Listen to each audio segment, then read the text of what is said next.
All right, welcome back, folks. Welcome to SilverSport Hydraulic Clutch Installation Part 2. So this is the new slave cylinder we got here. This time, pulled the line through and I have started it, and then I put fluid up top because I wasn't sure. I didn't want to over tighten this. And it felt tight, but I wasn't sure. So we put fluid in it to let it bleed down, and it was still leaking just a little bit, so I put another half turn on it. Now it is stopped. So it looks like now this is sealed up. So when you're gonna do one of these, especially if you're using your stock bell housing, unless you can hire some Keebler elves down the road, you're gonna need to make sure you start it this way. The instructions are not gonna tell you this. Here's another thing. This line's got a bend to it, and you've got to articulate. We had to actually loosen it back up to turn the line to be able to get this to go back in, because this is a hard line. It's a stainless steel line. It is not forgiving. It does not bend. So now we get the fun part, and I may still have to, I'm looking at this now. See, I have to get this to go through the pin on the transmission. So now I'm looking at this, I'm probably gonna have to loosen this back up and turn this down some more and retighten it. So see here, it's not, it's gonna be in a bind right here. So I've got to turn this where this is gonna be more, this line is in parallel, the bend is in parallel with the tube. So let me do that first. All right, now I've reset the angle on the hard line here. So here comes the other fun part. Now I've got to line this pin up once I get the transmission close to here. And that pin has got to line up right here on all these spacers.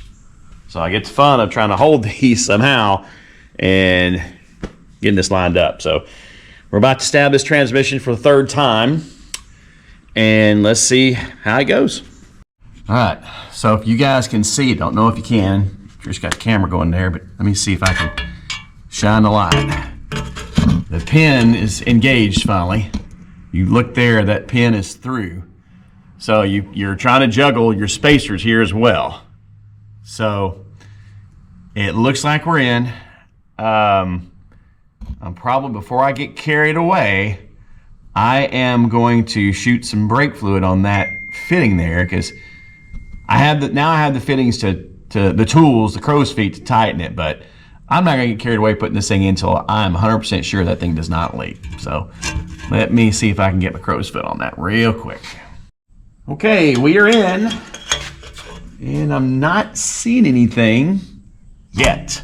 But we start pumping that clutch, we're gonna put some pressure on it. I'm gonna put Trish up in the air in the car, and I'm gonna have her start pumping. And we're gonna bleed this thing just like you bleed brakes. So she's gonna pump it like 3 times slowly, and then I'm gonna crack this bleeder right here. It's just basically, it's a brake bleeder type setup. So we're about to start bleeding, and let's see what happens. All right. Well, if you can see this, folks, trying to see if you can see. I got my ratchet here. So all right, pump it 3 times and hold.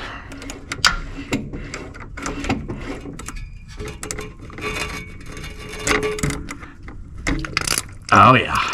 You see the air, and the light always does that. I expect that out of my lights. Okay. Let me tighten it. Still holding. Okay, keep holding. All right. All right, folks. I'm gonna do this a couple more times. I'm gonna come back and show you what we got. We're bleeding air, so you see what's going on. Okay, folks, now looks like we have an operating slave cylinder, hydraulic clutch. So, Trish, go ahead and push it all the way in. Holding. Okay, let off. And there she goes. So, no leaks. And I checked, it's in gear.